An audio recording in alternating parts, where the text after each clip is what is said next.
राधे राधे, हरे कृष्ण। प्रिय भक्तजनों, चैत्र मास की पूर्णिमा तिथि को चैत्र पूर्णिमा कहते हैं और ये चैत्र मास का अंतिम दिन होता है। इसी पावन दिन पर हनुमान जन्मोत्सव का पर्व भी मनाया जाता है। इसलिए हिंदू धर्म में ये दिन बहुत ही खास और महत्वपूर्ण माना गया है। इस दिन व्रत रखने, पूजा करने और कथा श्रवण की परंपरा है। तो चलिए, इस पावन दिन पर हम आपको सुनाते हैं चैत्र पूर्णिमा के दिन सुनी जाने वाली कुछ पावन कथाएं, जिन्हें आप श्रद्धा पूर्वक मन में विश्वास रखकर पूरा जरूर सुनिएगा। प्राचीन कथा के अनुसार एक बार की बात है, किसी नगर में एक सेठ और सेठानी रहा करते थे। सेठानी प्रतिदिन भगवान विष्णु की पूजा अर्चना श्रद्धा भक्ति पूर्वक करती थी, लेकिन उसका पूजा करना उसके पति को बिल्कुल भी अच्छा नहीं लगता था। इसी वजह से एक दिन सेठ ने उसे घर से निकाल दिया।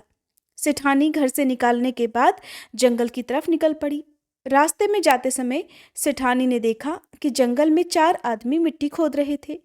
ये देखकर सेठानी उस आदमी के पास गई और उन लोगों से कहने लगी कि आप मुझे किसी काम पर रख लें। सेठानी के ऐसा कहने पर चारों आदमियों ने उसे नौकरी पर रख लिया। क्योंकि सेठानी बहुत ही कोमल थी, उसने कभी इतनी कड़ी मेहनत नहीं की थी। काम करने के कारण उसके हाथ में छाले पड़ गए। ये देखकर चारों आदमियों ने सेठानी से कहा कि बहन, तुम ये काम छोड़ दो। तुम तो किसी अच्छे घर की लगती हो, इसकी जगह तुम हमारे घर का काम कर दिया करो। सेठानी कहने लगी, ठीक है। तब वह चारों आदमी सेठानी को अपने घर लिवाकर ले गए। वहां वह चारों आदमी 4 मुट्ठी चावल लाते थे और उसे आपस में बांटकर खा लेते थे। ये देखकर सेठानी को बड़ा बुरा लगता। अगले दिन सेठानी ने चारों आदमियों से कहा, सुनो भाई, तुम कल से 4 मुट्ठी की जगह 8 मुट्ठी चावल लेकर आना। सेठानी के कहने पर चारों आदमी अगले दिन 8 मुट्ठी चावल लेकर आए। उन 8 मुट्ठी चावल को सेठानी ने पकाकर भोजन बनाया और उसे भगवान विष्णु को भोग लगाकर चारों आदमियों को परोस दिया। जब चारों आदमियों ने उस भोजन को ग्रहण किया, तब वह भोजन उन लोगों को बड़ा स्वादिष्ट लगा और उन्होंने सेठानी से कहा कि सुनो बहन, आज तुमने जो खाना बनाया वो तो बहुत ही स्वादिष्ट है। ये सुनकर सेठानी कहने लगी, ये भोजन भगवान विष्णु का जूठा है, इसी वजह से आप लोगों को ये बहुत स्वादिष्ट लग रहा है। उधर सेठानी के जाने के बाद सेठ भूखा रहने लगा। आसपास के लोग उसे देखकर ताना मारते थे कि ये आदमी तो सिर्फ अपनी पत्नी यानी सेठानी की वजह से ही भोजन किया करता था। ये सुनकर सेठ एक दिन अपनी पत्नी सेठानी को खोजने के लिए जंगल की तरफ निकल पड़ा। रास्ते में उसे वही 4 आदमी मिट्टी खोदते हुए दिखाई दिए। उसे देखकर सेठ ने कहा, सुनो भाई, क्या तुम मुझे अपने घर काम पर रख सकते हो? तब चारों आदमियों ने तरस खाकर उसे भी काम पर रख लिया। लेकिन मिट्टी खोदने की वजह से सेठ के हाथों में छाले पड़ने लगे, उसके बाल भी गिरने लगे। ये देखकर चारों आदमी कहने लगे, सुनो भाई, तुम ये काम रहने दो, तुम किसी अच्छे घर के लगते हो, तुम हमारे साथ हमारे घर चलो, वहीं कुछ काम कर लेना। तब सेठ ने उन चारों की बात मान ली और वह उनके साथ उनके घर की तरफ चल पड़ा। घर पहुंचने के बाद सेठ ने सेठानी को देखते ही पहचान लिया, लेकिन सेठानी घूंघट में थी, इस वजह से वह अपने पति को नहीं पहचान पाई। हर दिन की तरह इस दिन भी सेठानी ने भोजन बनाकर भगवान विष्णु को भोग लगाकर सभी को भोजन परोस दिया। जैसे ही सेठानी सेठ को भोजन देने लगी, तभी भगवान विष्णु ने सेठानी का हाथ पकड़ लिया और कहा, ये तुम क्या कर रही हो? ये सुनकर सेठानी कहने लगी, मैं तो कुछ नहीं कर रही, मैं तो भोजन दे रही हूँ, लेकिन भगवान विष्णु ने इस समय मेरा हाथ पकड़ लिया है। तब चारों भाई सेठानी से कहने लगे कि बहन, हमें भी भगवान विष्णु के दर्शन कराओ। ऐसा कहने पर सेठानी भगवान विष्णु से हाथ जोड़कर अनुरोध करने लगी कि हे प्रभु, आप मेरी तरह इन्हें भी दर्शन दीजिए। तब भगवान विष्णु वहां तुरंत ही प्रकट हो गए। ये देखकर सेठ ने सेठानी से क्षमा मांगी और उसे अपने साथ घर चलने को कहा। तब चारों भाइयों ने अपनी बहन को बहुत सारा धन देकर विदा कर दिया। उसी समय से सेठ भी भगवान विष्णु का परम भक्त बन गया और भगवान की पूजा श्रद्धा पूर्वक करने लगा। ऐसा करने से उसके घर में फिर से धन की बरसात हो गई। मान्यता है कि चैत्र पूर्णिमा के दिन व्रत रखकर इस कथा को सुनने से भगवान विष्णु की कृपा से सभी के घर में धन के भंडार भरते हैं, उनके सभी दुख दूर हो जाते हैं। चैत्र पूर्णिमा की दूसरी कथा के अनुसार प्राचीन काल में एक नगर में एक वैश्य रहता था। वह बहुत ही धार्मिक और सत्यवादी था। उसकी पत्नी भी पतिव्रता और सुशील थी। वैश्य और उसकी पत्नी दोनों ही भगवान विष्णु के परम भक्त थे और हर पूर्णिमा को व्रत रखते थे। एक बार वैश्य ने अपनी पत्नी से कहा कि वह सत्यनारायण भगवान का व्रत और पूजन करना चाहता है। उसकी पत्नी ने सहमति दी और फिर दोनों ने विधि विधान से सत्यनारायण भगवान का व्रत रखा और उनकी पूजा की। व्रत के प्रभाव से वैश्य के घर में धन धान्य की वृद्धि होने लगी और उसका व्यापार भी खूब फलने फूलने लगा। वैश्य और उसकी पत्नी दोनों ही बड़े प्रसन्न थे और हर पूर्णिमा को श्रद्धा पूर्वक व्रत रखा करते थे। समय आने पर वैश्य की पत्नी गर्भवती हुई और उसने एक सुंदर कन्या को जन्म दिया। कन्या के जन्म से वैश्य और उसकी पत्नी की प्रसन्नता और भी बढ़ गई। उन्होंने अपनी कन्या का नाम कलावती रखा। धीरे धीरे कलावती बड़ी होने लगी और वह भी अपने माता पिता की तरह धार्मिक और सुशील थी। एक दिन कलावती ने अपनी माँ से पूछा, वह हर पूर्णिमा का व्रत क्यों रखती है? उसकी माँ ने उसे सत्यनारायण भगवान के व्रत की महिमा बताई। कलावती ने भी अपनी माँ की बात सुनकर सत्यनारायण भगवान का व्रत रखने का संकल्प लिया। जब कलावती बड़ी हुई तो उसका विवाह एक धनी और सुखी युवक के साथ हुआ। एक दिन कलावती अपने पति के साथ नाव में बैठकर कहीं जा रही थी कि रास्ते में उनकी नाव समुद्र में डूब गई और वे दोनों ही डूबने लगे। तब कलावती ने सच्चे मन से सत्यनारायण भगवान का स्मरण किया और उनसे अपनी रक्षा करने की प्रार्थना की। सत्यनारायण भगवान ने उनकी प्रार्थना सुन ली और उनकी नाव को बचा लिया। कलावती और उसका पति सकुशल किनारे पर आ गए। उन्होंने सत्यनारायण भगवान का धन्यवाद किया और हर पूर्णिमा को व्रत रखने का संकल्प लिया। तब से कलावती और उसका पति हर पूर्णिमा को श्रद्धापूर्वक व्रत रखते थे, सत्यनारायण भगवान की पूजा करते थे। उनकी भक्ति से प्रसन्न होकर सत्यनारायण भगवान ने उन्हें सभी सुख समृद्धि प्रदान की और अंत में उन्हें मोक्ष की प्राप्ति हुई। ये कथा चैत्र पूर्णिमा की महिमा को दर्शाती है। इस व्रत को करने से भक्तों की सभी मनोकामनाएं पूर्ण होती है और अंत में मोक्ष की भी प्राप्ति होती है। इसलिए हर किसी को श्रद्धा और भक्ति के साथ इस कथा का श्रवण अवश्य करना चाहिए। प्रिय भक्तजनों, जहाँ कहीं भी भगवान राम की महिमा का गुणगान होता है, हनुमान जी वहां अवश्य पहुंचते हैं। अदृश्य होते हुए भी सर्वव्यापी रूप में अवश्य पधारते हैं। राम कथा रसिक के नाम से विख्यात हनुमान जी का भगवान श्री राम जी के प्रति प्रेम पर्वतों को भी व्याकुल कर देता है। रुद्र के समान उग्र और सेवक के समान कोमल हनुमान जी की कथा शाश्वत भक्ति का साकार रूप है। उनका बंधन इतना पवित्र है कि पर्वतों को भी हिला सकता है। हनुमान जी शंकर जी के 11 रुद्र रूपों में से एक है। शक्ति में प्रचंड, फिर भी विनम्रता और भक्ति में अतुलनीय। वे महादेव की सामर्थ्य का साक्षात रूप हैं। आइए अब हम हनुमान जी की शाश्वत कथा का श्रवण करते हैं। एक प्राचीन कथा के अनुसार राजा दशरथ को अग्निदेव से खीर प्राप्त हुई थी, जिसे उन्होंने अपनी तीनों रानियों में बांट दिया था। जब रानी कैकई खीर खा रही थी, तभी एक चील खीर को झपट्टा मारकर उड़ गई।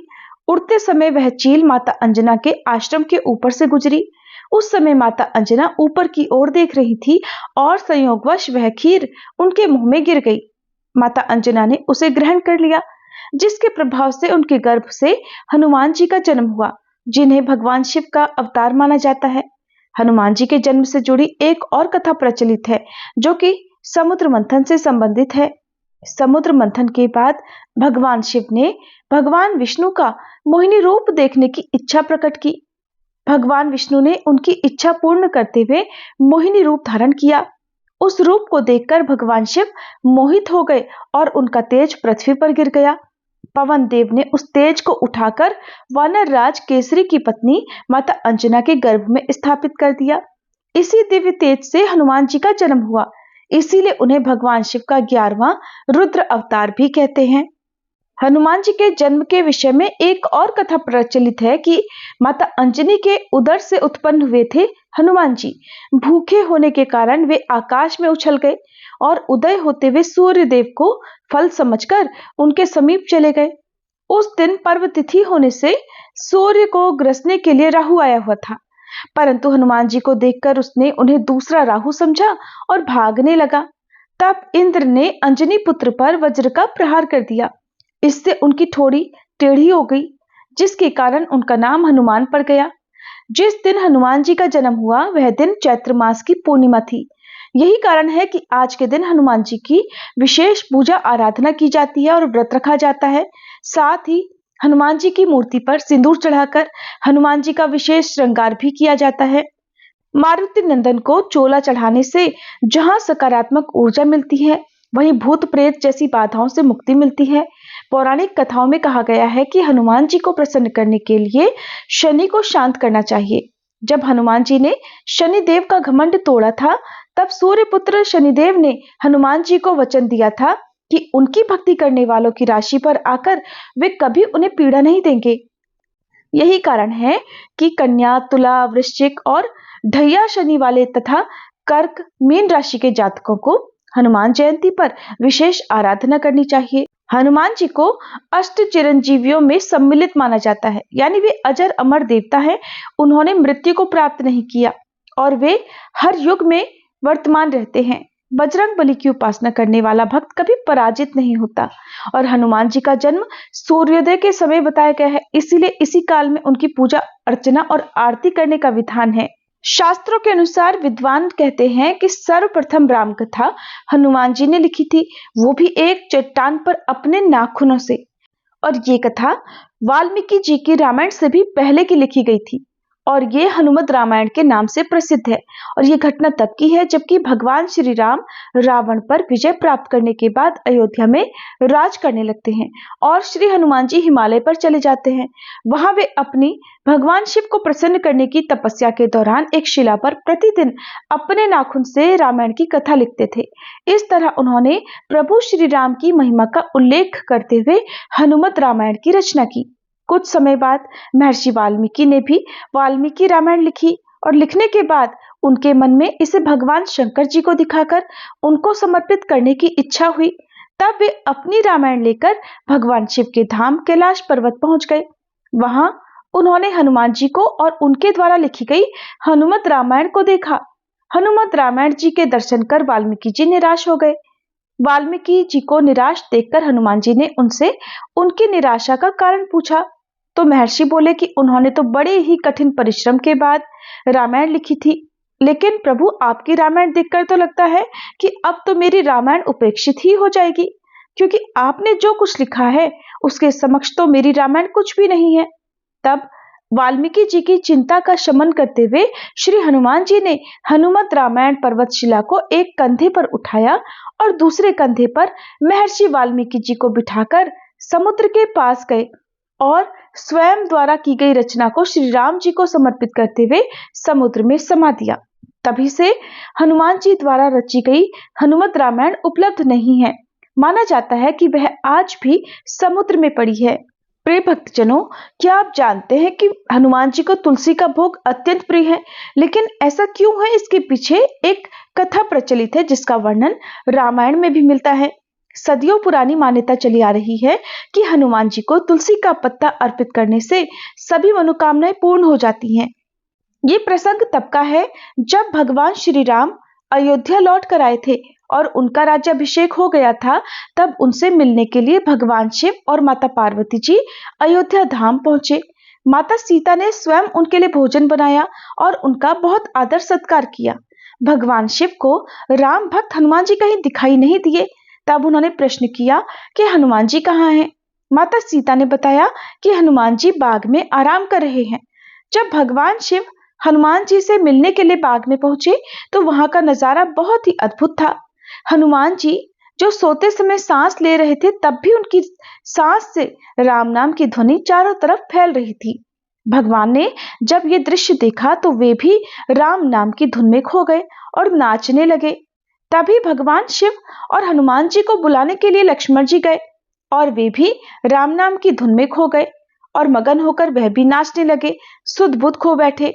इधर जब बहुत देर हो गई, समय बीतता गया, तब भगवान राम को बड़ा आश्चर्य हुआ कि जो भी हनुमान जी को बुलाने जा रहा है वो वापस ही नहीं लौट रहा। आखिर क्या कारण हो सकता है, इसका पता स्वयं ही लगाना चाहिए। इसके बाद भगवान राम हनुमान जी को बुलाने के लिए स्वयं गए और वहां का दृश्य देखकर वे भी बेहद आश्चर्यचकित हुए और हनुमान जी को उठाने लगे। तभी हनुमान जी की निद्रा टूटी और वे उठ खड़े हुए। इसके बाद तो सभी लोग भोजन करने के लिए आए। तब माता सीता ने हनुमान जी को भी भोजन करने के लिए बिठा दिया। लेकिन हनुमान जी कभी भी भगवान राम से पहले भोजन नहीं करते थे। लेकिन सीता माता की आज्ञा थी, इसे भी वह नहीं टाल सकते थे। अब हनुमान जी ने जैसे ही भोजन करना शुरू किया तो वह भोजन करते ही चले गए, उनका पेट भरा ही नहीं। हनुमान जी को इस तरह भोजन करते देखकर सीता माता चिंतित हो गई। उन्होंने राम जी से कहा। तब भगवान राम ने देवी सीता जी से कहा कि तुम हनुमान जी के भोजन में तुलसी का पत्ता मिला दो। अब जैसे ही देवी सीता ने हनुमान जी के भोजन में तुलसी का पत्ता डाला, इसके बाद तो हनुमान जी की भूख शांत हो गई। तभी से ऐसी मान्यता चली आ रही है कि हनुमान जी को तुलसी अर्पित करने से भगवान को लगाया गया भोग स्वीकार हो जाता है और ऐसे भक्तों की सभी मनोकामनाएं भी पूर्ण हो जाती हैं। हनुमान जी को 108 तुलसी के पत्तों पर चंदन से राम नाम लिखकर माला पहनाना भी बहुत शुभ माना गया है। आप चाहे तो 1, 11, 21, 51 पत्ते भी चढ़ा सकते हैं, लेकिन उसके ऊपर चंदन से राम नाम जरूर लिखें। ये थी चैत्र पूर्णिमा की महिमा, जिसमें आपने सुना पूर्णिमा की व्रत कथा और हनुमान जी के जन्मोत्सव से संबंधित कथा। अगर आपको भी ये कथाएं पसंद आई हो तो कमेंट बॉक्स में जय हनुमान लिखना मत भूलिएगा।